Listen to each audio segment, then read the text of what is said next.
Bonjour mesdames et messieurs. Alors, on va brièvement commenter la visite du Premier ministre sénégalais, du président du PASTEF sénégalais, son Excellence Monsieur Ousmane Sonko, qui a foulé hier pour la première fois depuis son avènement à la primature, sinon l'avènement de son parti à la tête du Sénégal. Pour la première fois, Ousmane Sonko venait de fouler le sol du Mali et de l'AES hier lundi.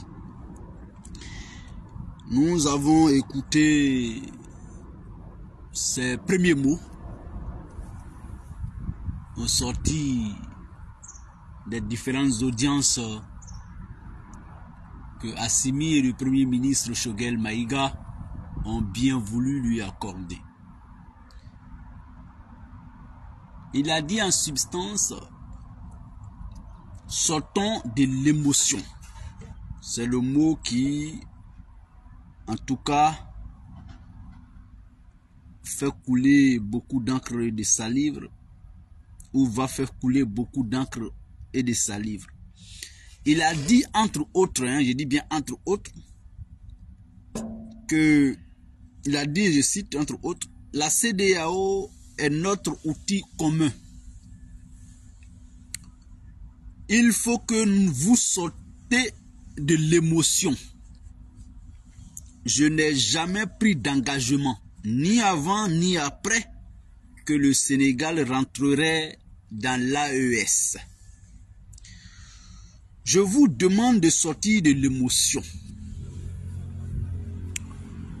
Je mets quiconque au défi.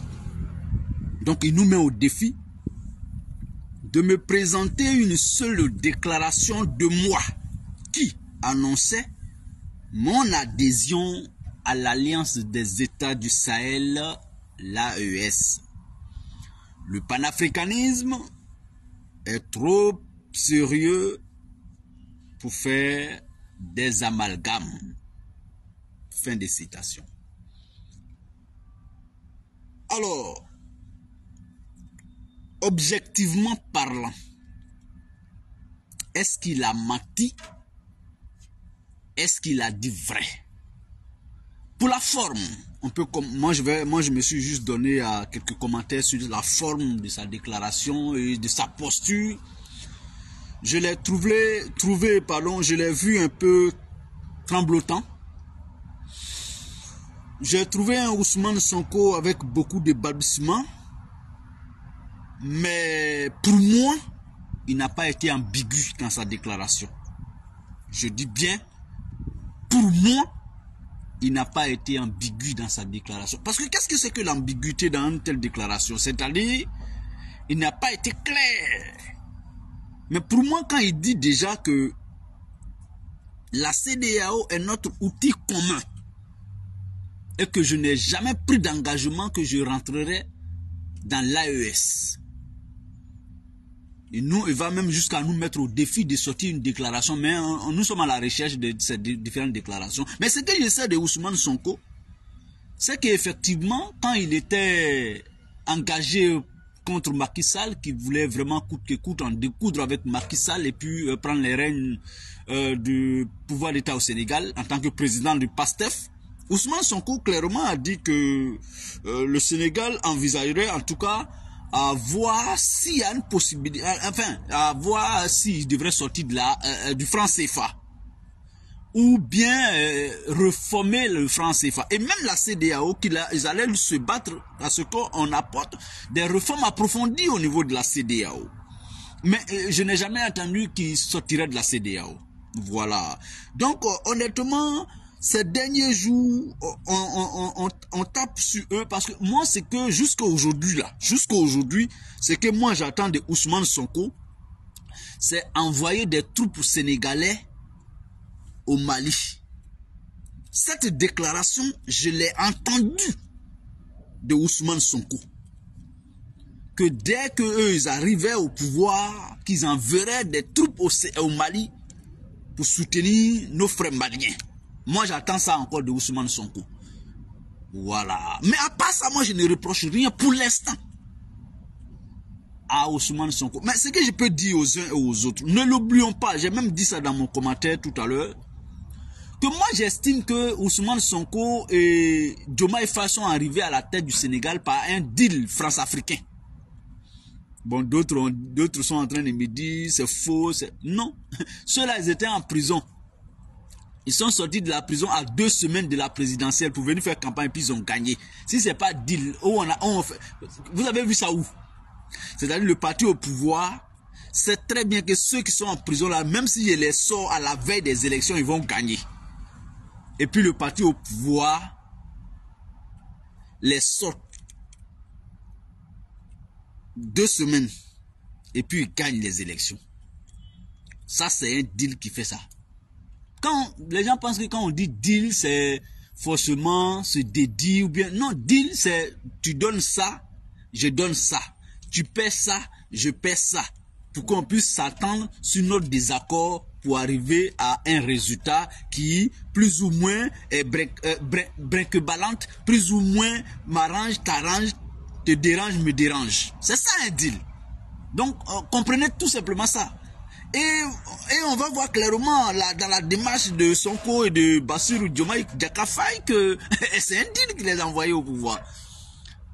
Il faut fermer l'œil sur ça. Bon, ça là, il faut faire semblant comme si tu as tapé dessus, mais faut amadouer, faut caresser, mais les gens auront l'impression que tu es en train de taper dessus alors que tu es en train de caresser. C'est ça un deal. Mais moi, je ne crois pas à une sortie du Sénégal dans la CEDEAO. C'est pas possible. Je ne crois pas à ça. Pour adhérer à l'AES. Ceux qui ont pensé à ça, Ousmane Sonko n'a pas dit ça à quelqu'un. Diomaye Faye n'a pas dit ça à quelqu'un. Ils n'ont pas dit ça aux gens. Mais ceux qui pensent qu'ils doivent faire ça pour qu'eux soient panafricains, vraiment ils ne seront pas panafricains. Ils n'ont pas dit ça à quelqu'un. S'ils le font, ils le font en âme et conscience. Sinon, ils n'ont pas